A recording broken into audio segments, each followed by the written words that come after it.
Hi everyone. So today I want to talk about biorhythms. Yesterday or the day before I came across an article in which they were looking at when was the best time for people to do exercise. And they took a whole range of people, young people to old people. And they did come to some kind of insight around it, and in the sense that it wasn't that morning was better to do exercise or afternoon was better. It really had to do with the particular rhythms that your body required. That some people, it seemed, really their body was functioning much better in the morning for exercise, whereas other people in the afternoon. But the interesting thing is that it made an enormous difference to outcome. In other words, the people that were really morning people and did their exercises in the morning actually had an enormous benefit out of it than if they had done the exercise in the afternoon when it wasn't the best time for them. Now, why would they do it in the afternoon? For all kinds of reasons. Reasons to do with work, for example. That because they had to be at work early, they didn't do their exercise in the morning, which fitted in much better with their particular body type, as it were. And when you did exercises out of your rhythm, it made an enormous difference to longevity, for example. So just pointing to how important it is to know your own biorhythm. I have a very clear biorhythm, for example. I know very clearly that I need to do my exercises in the morning. If I try to do them in the afternoon, I can't do half the exercises that I usually do, and they're really such an effort to do. Whereas in the morning, I have absolutely no effort. I wake up in the morning and do my exercises for a good half an hour, to have my breakfast, and then go walking in the wetlands for another half an hour. I'm retired, I can do it. But even when I was working full time, I would just wake up much earlier in the morning and do my yoga exercises and my meditation even in the morning. Mornings are a good time for me. I have a very, very low time round about midday, between round about 1 o'clock. Everybody knows. Even when I was in full-time practice, everybody knew that lunchtime, first thing I would do is lie down. And sometimes I only had 5 minutes. It seems to me that even as long as I just lay down horizontal, close my eyes for a few moments, I would then sink into some kind of sleep and then often wake up a few minutes later and ready for the day. If I didn't do that, it didn't work for me. So one has to understand one's body's biorhythms. I mean, animals are full of biorhythms. I go walking in the wetlands, I can see the marks where animals have been during the night. A lot of animals are busy at nighttime. Others are awake during the day. So animals follow their biorhythm. Human beings are out of biorhythm so often. People do night shifts, for example. That doesn't really, not good, not healthy at all. So we need to know our biorhythms and not allow our thinking mind to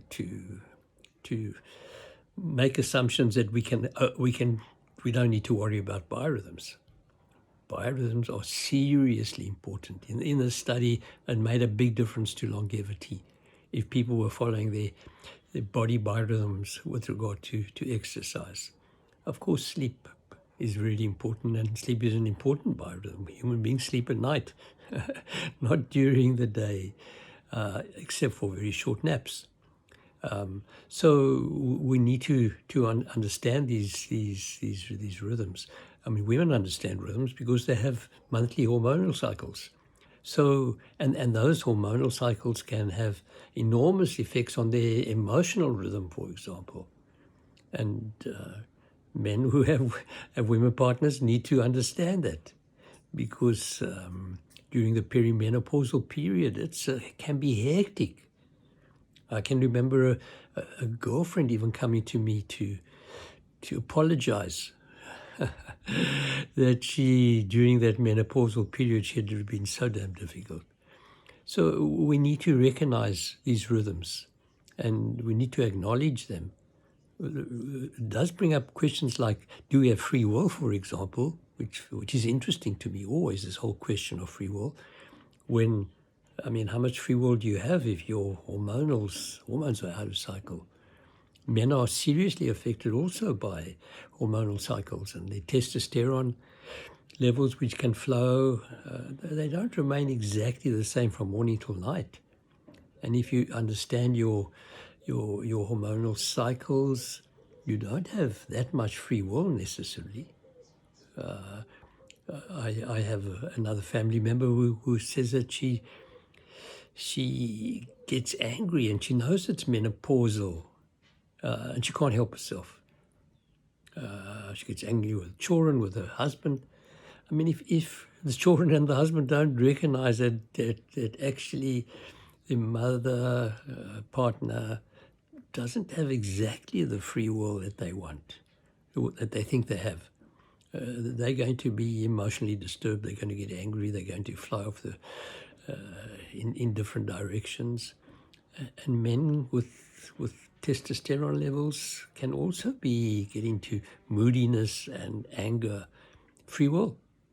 You got to be careful in saying that you have free will when actually it doesn't work like that.